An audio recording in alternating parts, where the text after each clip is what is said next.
BJP সহ কোনো দলই সংখ্যাগরিষ্ঠতা পেল না। এর মানে কি, মানে আমরা এটাকে কেমন করে পড়তে পারি, এই যে বার্তাটা বিজেপি হয়তো কোনোভাবে সরকার গঠন করতে পারছে না, তার মানে কি বিজেপির এই যে সর্বব্যাপী ক্ষমতা, ভারত জুড়ে যে ক্ষমতা, এটা কি খর্ব হওয়ার পথে, মোদির ঔজ্জ্বল্য কি একেবারে নষ্ট হয়ে যাওয়ার পথে? আপনার কি মনে হয়? দেখুন, আমার যেটা মনে হয় সেটা হচ্ছে যে একটা জিনিস প্রথমত মাথায় রাখতে হবে, সেটা হচ্ছে এতদিন একটা বড় অংশের মানুষ, বিশেষ করে আমাদের মতো সাংবাদিক বিশ্লেষক, তারা এটা বলছিলেন যে গেল গেল একটা রব তারা তুলেছিলেন। তারা বলছিলেন যে ভারতের যে যে সেকুলার কাঠামো, ভারতের ধর্মনিরপেক্ষ কাঠামো ইত্যাদি, সেটা সেটা শেষ হয়ে গেল। এবং গতকাল থেকে তারাই আবার বলতে শুরু করেছেন যে না, দেখেছো, ভারতের একটা সেকুলার কাঠামো কিন্তু বজায় আছে। সমস্যাটা হচ্ছে, যখন তারা গেল গেল রব তুলেছিলেন তখনও ভারতের একটা ধর্মনিরপেক্ষ কাঠামো ছিল, এবং আজকে যখন তারা বলছেন যে ভারত কিন্তু আবার তার পুরনো পুরনো জায়গায় ফিরে এলো, তখনও মাথায় রাখতে হবে যে হিন্দুত্বের একটা বাজার এবং হিন্দুত্বের একটা ধারা কিন্তু রয়ে যাচ্ছে। রাজনৈতিকভাবে বিজেপি হারতে পারে, কিন্তু সংস্কৃতিগতভাবে, সাংস্কৃতিক স্তরে, সামাজিক স্তরে হিন্দুত্বের যে প্রভাব সেটা কিন্তু এই নির্বাচনের পরেও বেড়েছে, বই কমেনি। কারণ আপনি যদি লক্ষ্য করেন তাহলে দেখবেন যে গত দুই নির্বাচনের থেকে এইবারে কত সংখ্যক কম মুসলমান জনপ্রতিনিধি পার্লামেন্টে যাচ্ছে, এর নির্দিষ্ট ফিগার আমি এখনো পাইনি, কিন্তু অনেক কম। অর্থাৎ সব দলই, তারা যদি বিরোধী দলও হয়, তারাও কিন্তু এবার অনেক কম মুসলমান প্রার্থীকে নির্বাচনে দাঁড় করিয়েছে। এর মানেটা কি? এর মানেটা হচ্ছে ভারতে রাজনীতির গোল পোস্ট যেটাকে বলে, সেই গোল পোস্টটা শিফট করে গেছে।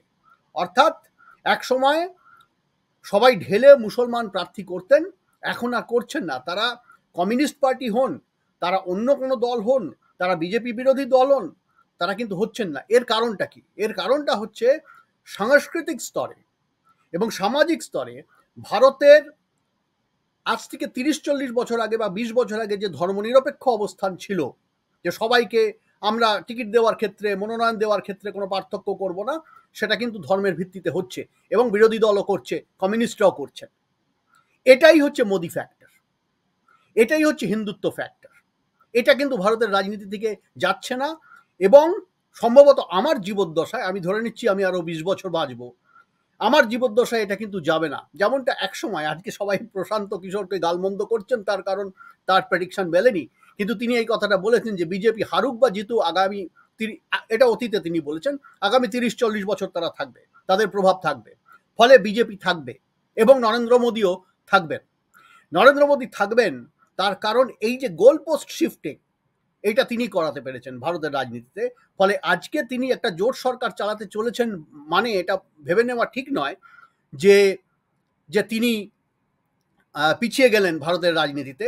তার রেজিলিয়েন্স, তার উঠে দাঁড়ানোর ক্ষমতা সাংঘাতিক। মনে রাখতে হবে ২০০২ সালে যখন গুজরাট দাঙ্গা হয়েছিল, তারপরে তার দলের ভিতর থেকে তাকে সরানোর দাবি উঠেছিল, যে দাবির প্রধানত যার পক্ষে ছিলেন সে সময় প্রধানমন্ত্রী অটল বিহারী বাজপেয়ী। তারপরেও সেই সময় একজন অত্যন্ত, মানে এখনকার তুলনায় অনেক ক্ষুদ্র একজন নেতা নরেন্দ্র মোদী কিন্তু সে সময় সেটাকে সামলাতে পেরেছেন, এবং একেবারে নিচ থেকে উঠে আসা একজন কর্মী যিনি একজন নেতা হয়েছেন, ফলে তাকে চট করে মুছে ফেলা, সরানো ইত্যাদি, আজকে যেটা মনে করা হচ্ছে, আজ সকালে খবরের কাগজ দেখলে মনে হবে যে মোদি যুগের অবসান, এই ধরনের হেডলাইন করা হয়েছে ভারতের কাগজে। এটা সম্পূর্ণ ভিত্তিহীন বলে আমি মনে করি। তার উঠে দাঁড়ানোর ক্ষমতা, লড়াই করার ক্ষমতা অবিশ্বাস্য, এটা মাথায় রাখতে হবে। যেমনটা একজন বিজেপি অ্যানালিস্ট গতকাল দেখছিলাম একটা টেলিভিশন প্রোগ্রামে বলছিলেন, যে হাতি যখন বসেও থাকে তখনও তার উচ্চতা অন্যান্য অনেক জন্তু জানোয়ারের থেকে বেশি হয়, এটাও ঠিক তাই। এবং আপনি যদি মর্নিং কনসাল্ট বলে যে আমেরিকান, সম্ভবত আমেরিকার যে যে যে যে প্যারামিটার আছে, যে যারা নিয়মিত, মানে দৈনন্দিন যারা নেতা নেত্রীদের সারা বিশ্ব জুড়ে, আন্তর্জাতিক নেতা নেত্রীদের জনপ্রিয়তা মাপে, সেই মর্নিং কনসাল্ট যদি আপনি আজও দেখেন, তাহলেও দেখবেন যে মোদির জনপ্রিয়তা ভারতের সমস্ত নেতা নেত্রীর জনপ্রিয়তার যে মিলিত শক্তি তার থেকে বেশি, আজকের দিনেও, মানে নির্বাচন হারার পরের দিনেও, এবং আগামী 7 দিন, 10 দিন, 15 দিন পরেও থাকবে। ফলে এটা এক নম্বর, এটা হচ্ছে মোদি ফ্যাক্টর। আর দ্বিতীয়ত আমরা এটা কি করে ধরে নিচ্ছি যে আগামী দিনে বিজেপি অন্য দলের মধ্যে, তাদের মধ্যে ভাঙন, তাদের মধ্যে নানা বৈপরীত্য আছে, তাদের মধ্যে নানা কন্ট্রাডিকশন আছে, সেই কন্ট্রাডিকশনগুলিকে কাজে লাগিয়ে সেই দলগুলিকে ভাঙার চেষ্টা করবে না, এটা আমরা কি করে ধরে নিচ্ছি? নিশ্চয়ই করবে, যেমন তারা মহারাষ্ট্রে করেছে শিবসেনার ক্ষেত্রে এবং অন্যান্য রাজ্যে করেছে, তেমনটা তারা করবে, ভাঙানোর চেষ্টা করবে কিছুদিন পরে। এবং সবচেয়ে বড় কথা হচ্ছে যে বিজেপি এমন একটা দল যারা অতীতে আমরা পশ্চিমবঙ্গে দেখেছি সিপিআইএম এর মতো একটা রেজিমেন্টেড দল, শৃঙ্খলাবদ্ধ শাসনবদ্ধ দল, অনুশাসনবদ্ধ দল। ফলে তাদের সব কিছু জিনিসকে একটা ডিসিপ্লিনের মধ্যে দিয়ে নিয়ে গিয়ে সেটাকে স্টাডি করার এবং সেটাকে স্টাডি করে তার বিরুদ্ধে ব্যবস্থা নেওয়ার এবং সেই ব্যবস্থাকে মানে মাঠ পর্যায়ে নিয়ে যাওয়া, মানে কর্মীদের মধ্যে নিয়ে যাওয়া, বাস্তবায়িত করার ক্ষমতা আজকে যারা বিরোধী দলে রয়েছেন তাদের থেকে অনেক অনেক বেশি। ফলে আমি মনে করি এই বিজেপি কিছু মাসের মধ্যে বা কয়েক বছরের মধ্যে ঘুরে দাঁড়াবে এবং ভারতে ধারাবাহিকভাবে নির্বাচন হতে থাকে। কিছুদিন পরেই 2025-এই অনেকগুলি রাজ্যে, বড় রাজ্যে যেমন বিহার, নির্বাচন হবে এবং সেখানে দেখতে হবে বিজেপি কীরকম পারফর্ম করছে। এই মুহূর্তে কিন্তু মনে রাখতে হবে যে মোদি হয়তো 2টি গোল খেয়েছেন, 10 বছর পরে 2টি গোল খেয়েছেন পর পর, এরকম আপনি বলতে পারেন, কিন্তু তার মানে তিনি ম্যাচ হেরে গেছেন এটা বলা একেবারেই ঠিক হবে না।